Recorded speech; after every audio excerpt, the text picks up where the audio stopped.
All right, my man. State your name and let them know you on Real Talk with Nick. Hi, my name is Alex, and I'm on Real Talk with Knicks. All right, man. Are you a Knick fan?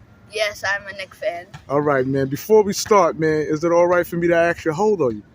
I'm 11 years old. All right, y'all. Keep that in mind. My man is 11 years old, all right? You're about to get it in, man. Now that we're talking about the Real Talk, now that we're talking about the Knicks on the show, Real Talk with Nick, I'm about to ask you, young man, who's your favorite player when we speak of the Knickerbockers? My favorite player in the Knicks is Barrett because he's a rising star. So, I think he could really be really big for the Knicks. Yeah? In the future. Yeah? So. Do you think R.J. Barrett is getting the respect he deserves? Not really. I think he's really an underrated player now. Why you say that? I mean, he's really good, and I think when they put up R.J. Barrett and a couple other guys for just one player, I just forgot who it was. Talking about Donovan Mitchell? Donovan Mitchell. Right. I don't think it was worth it because they were giving away the whole future of the team when I don't think Donovan Mitchell is really all of that. Okay. And why you don't feel Donovan Mitchell was even worth coming to the Knicks?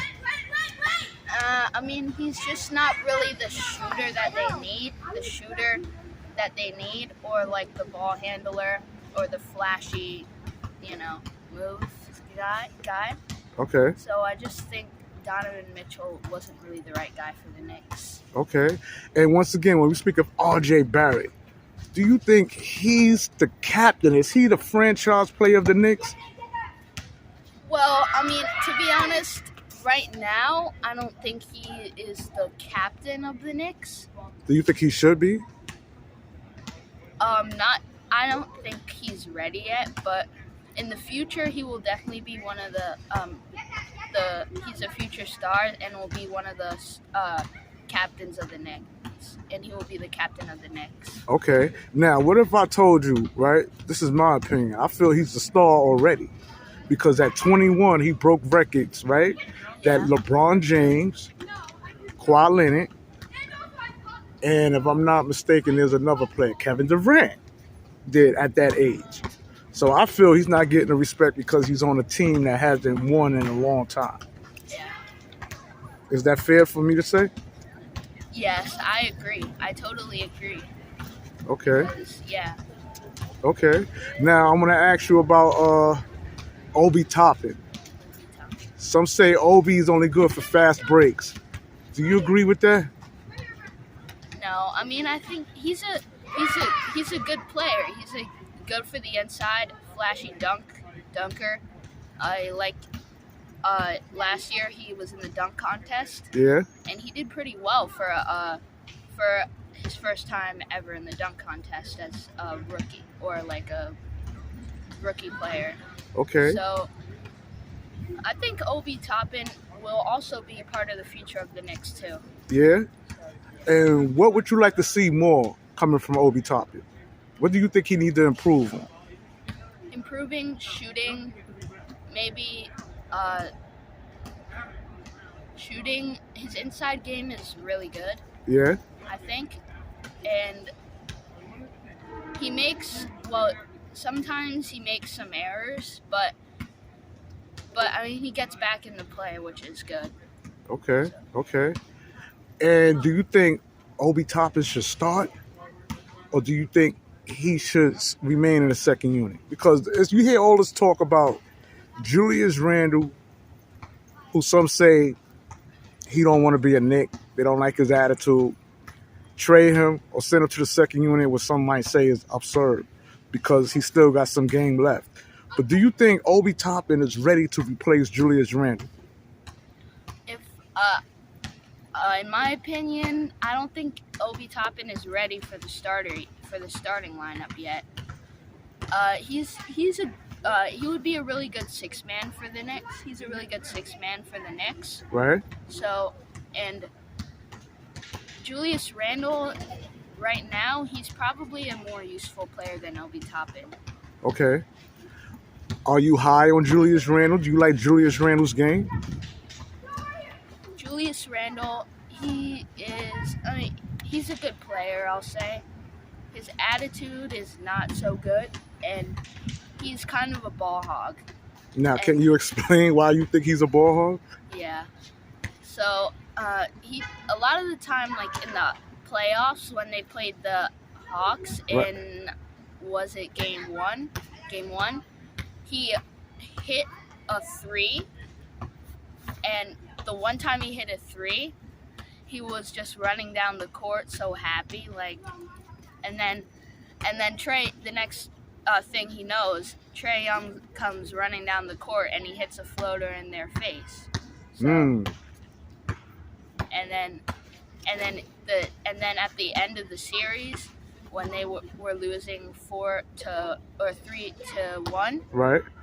Trey Young took a bow like that in the middle of the Madison Square Garden, Uh-huh. which was also really disrespectful. And Julius Randle, I don't think, is going to be able to carry the Knicks.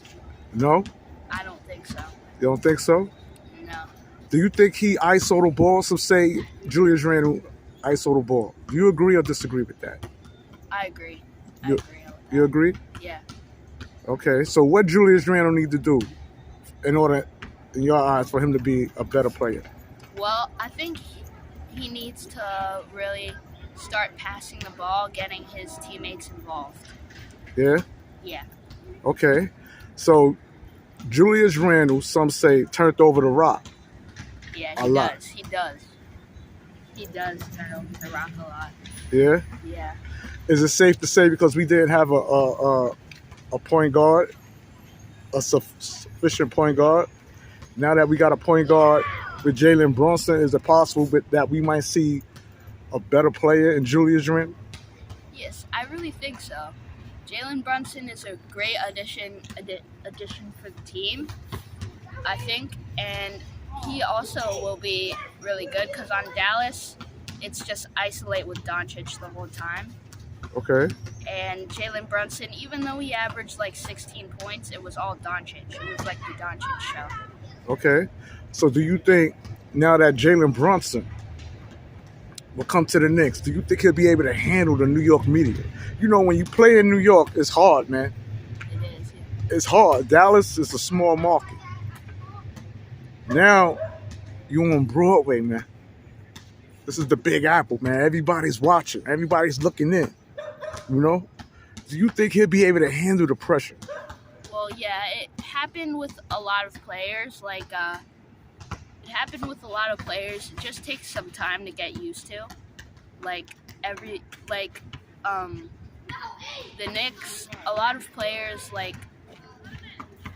everybody that plays for the Knicks, it takes some time to get used to. Like, everybody, in the crowd just watching you Right. while you play. Okay. And when we speak of that of Mitchell Robinson, man, are you big on Mitchell Robinson? I mean, it depends. He's a young player. I think he will have a future. He kind of reminds me of either Hakeem Olajuwon or Ralph Sampson. Now, before we move on, right? Yep. I want to know why you think he reminds you of those players you just mentioned. Well, Hakeem Olajuwon, he has quick feet. So, and Mitchell Robinson has quick hands, and he's a good dunker off of lobs. So a lot of the time you see Mitchell Robinson getting passes and off the lob and a dunk. So Okay. yeah, Okay. that's why he reminds me of Hakeem. Okay. And what do you think Mitchell Robinson need to do to improve his game? To improve his game, What is he lacking? well, I mean, a lot of centers in the NBA lack the shooting, but I mean, a lot of them have really good inside game. And Mitchell Robinson kind of needs to get some muscles. Yeah, you too. think he need a buck out? Yeah, he needs to buck up just a bit. Okay. And yeah, so you see a lot of the centers or the players in the NBA are big, strong, and in good shape. Right. So, I mean, Mitchell Robinson is in good shape, but he's not really, like, muscular, really. And that's what you think he needs to. Yeah. Okay. Yeah. Now, I watch you play a game one-on-one with your dad. This is his dad. Great job, by the way. Thank you. 11-year-old, regular tickler, talking about the game of basketball. No doubt. All right. My question to you, young man, right? Did you know that Mitchell Robinson, right, for the past 2 years has been developing an outside game? He's trying to get that Steph Curry in him, Yeah, he has. He's been working on mid-range shooting. Okay. He's gotten better at that. Do you think that's needed for a big man like Mitchell Robinson? Because some might say he just need to stay in the paint, have his post game. Well, what if they're playing if you think about it, if they're playing a zone defense, if the other team is playing a zone defense, they'll have 3 guys, but they'll have to they'll focus all their attention on Mitchell Robinson. So, like, what are they supposed to do against? What is Mitchell Robinson supposed to do against 3 other guys that are big? So, I mean, I think mid-range game is important for him because if they have him in the high post with his hands up, it's just a turnaround jump shot for him. So, Okay. it's an important factor to have a mid-range shot or just a shot in general. Okay. Once again, Dad, great job, man. He knows the game. Great job, man. I mean, I'm impressed. Like, he's throwing me off because I don't know what to ask him next. I'm stuck on what he's just replying back to me. Back to you, young man. Okay. So you saying a mid-range shot is needed, right? Yeah. An outside game is needed when we speak of that, a big man in today's game, right? Okay. Now, I want to talk about Donovan Mitchell. Let's say Donovan Mitchell did come to the Knicks. How do you think it would affect the Knicks in a negative way? Well, first of all, they were trading away their whole future of the team. Right? And just to get one player who we don't even know is going to do well on the Knicks. So they're trading away 3 good future stars for 1 star right now. And do you know them players that they was trying to get rid of? RJ Barrett, Okay. Obi Toppin, and I think it was Mitchell Robinson. Okay. I thought it was Quentin Grimes. It was? I'm not sure. But either way, Yeah. they was trying to get rid of great players. Yeah, exactly. Do you think that would have affected the bench of the Knicks? Yes, it would. And yeah, I really do think it would affect the bench because, I mean, if they traded away Obi Toppin, they really wouldn't have too many good players.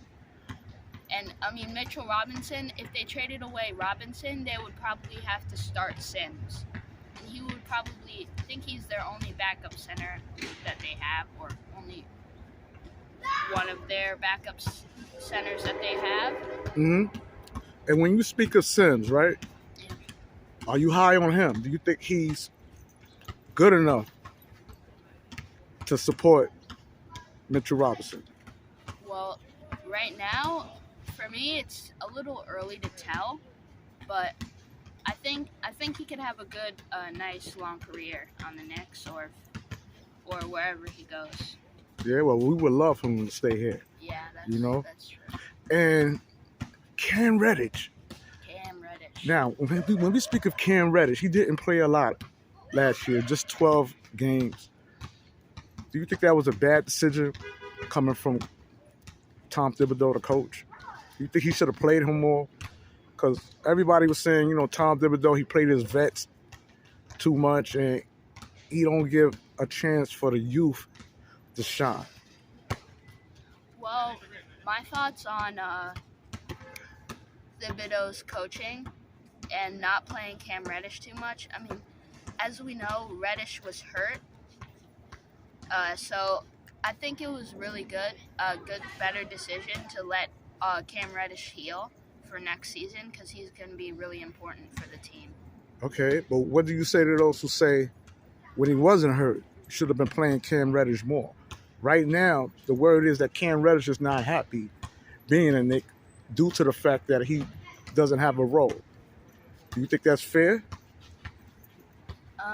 Not really. I mean, if Cam Reddish would like to play, if he wanted to play more, even if he wasn't 100%, I still think they should have given him some playing time. Right. But, I mean, a little bit more playing time than 12 games would be good for Reddish. Right.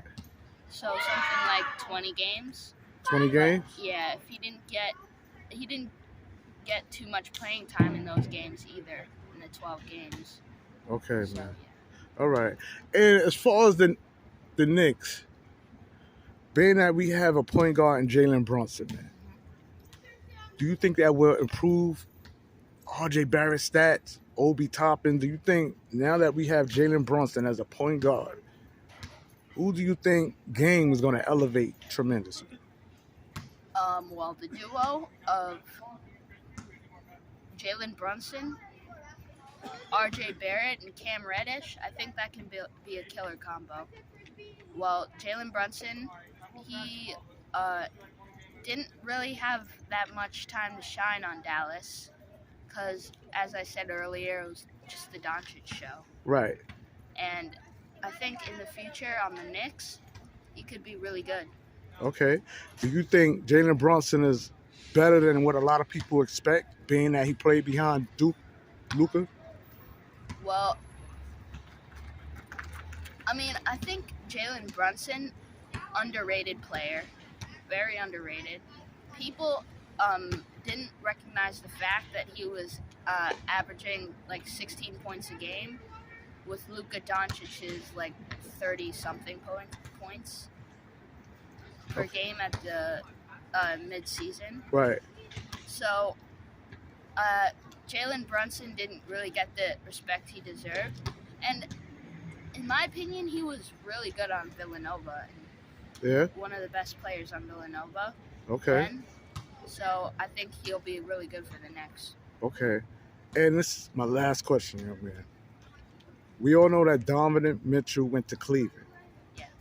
When the Knicks played Cleveland, and we see that one-on-one matchup with Donovan Mitchell versus RJ Barrett,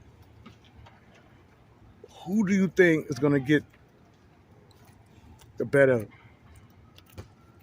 effect? Who's going to come out when the smoke is clear? Who's going to be the victorious one? Well, just based on them two going at it. If I'm gonna have to say right now, Donovan Mitchell. Oh, he's man. a more experienced player. Yeah. But RJ Barrett, in the future, he'll definitely be able to win against Donovan Mitchell. And why you say that? Because it's all right to feel that way, man. I mean, it's okay, man. That's your opinion, man. And that's why some say bring Donovan here. But a lot of people say, you know what? RJ is not getting his just due, man. He's not. So you feel that Donovan Mitchell's going to just dominate RJ? No, I don't think it'll be like just a not even a close matchup. I think Because it'll be a dogfight? RJ is he's gonna stick with Donovan. And I mean, it's a hard decision because either of them could come out victorious. Even the underdog sometimes wins, so it's gonna be a close one. Okay. And when we speak of Donovan Mitchell, right? Mm-hmm. Cleveland got him, right? Yep, right. But they gave up Sexton. So as a Knicks fan, I'm laughing at that because Sexton was a great player. Your opinion? Do you think that was a bad move on their part? Well, for Cleveland, I'm gonna say, Colin Sexton was really good on Cleveland. He was good, but it was kind of a bad decision for Utah. I don't know why they would trade their star for Colin Sexton. So on Utah's part, it wasn't the best decision in my opinion. You know? But I mean, Colin Sexton will be still a very good part for the Utah Jazz. Okay. And this is it, man. Nail in the coffin, man. How many wins do you see the Knicks having this upcoming season? And do you see them going to the playoffs? I see them going to the playoffs next season. How far? Well, I'm gonna say at least the semifinals. Ooh. You know what? I'm not mad at you, man. I mean, that's a nice. Oh man, that's a sweet dream, man. Yeah. And you know, dreams can come true, as they say. You know. I mean, wow. Can I hear that again, man? That sounds good, man. Yeah, I think they'll make it to at least the semifinals, especially with their new additions on the team. Yeah. Yeah. And after the semifinals, man, because you're saying that's what you're seeing this upcoming season. You don't see a chip. I'm looking for one. Yeah, I'm looking for one. But before we get the chip, you see a semifinal first. Yeah. A semifinal against the Bucks, maybe. But I mean, the past 2 years, the Bucks have done really good because they have a super team: Drew Holiday, Chris Middleton, Giannis, Brooke Lopez, and they have Bobby Portis. Now, you name some point guards. Do you think Jalen Brunson is going to have any problems when we speak of point guards like Drew Holiday? I mean, Drew Holiday, great defender. Jalen Brunson, small, good IQ point guard. But I think Jalen Brunson, if he just finds the open guys, and I think he'll do well against Holiday. Think so. Yeah. All right, man. That's what it is, man. State your name again. Alex. How old are you again? I'm 11. All right, man. It's the future, y'all. And this is Real Talk with Nick. Once again, man, this is the dad right here who's responsible for this young man speaking the way he speaks, breaking it down, letting the world know he's a Knick fan in the heart of Harlem, right? Yeah, Stay in school. I know you want to be a ball player, right? Yeah, I do. What team you want to play for, man? I want to play for either the Bulls or the Knicks, but the Knicks are my number one choice. Smart man. About college, I want to go to Michigan for college. Michigan for college? Yeah. Uh-oh. Dad's trying to tell you something, man. Oh, yeah, Michigan. Oh, yeah, it's on the shirt. The shirt, yeah. All right, man, that's what it is. We out. Real Talk with Nick. Peace.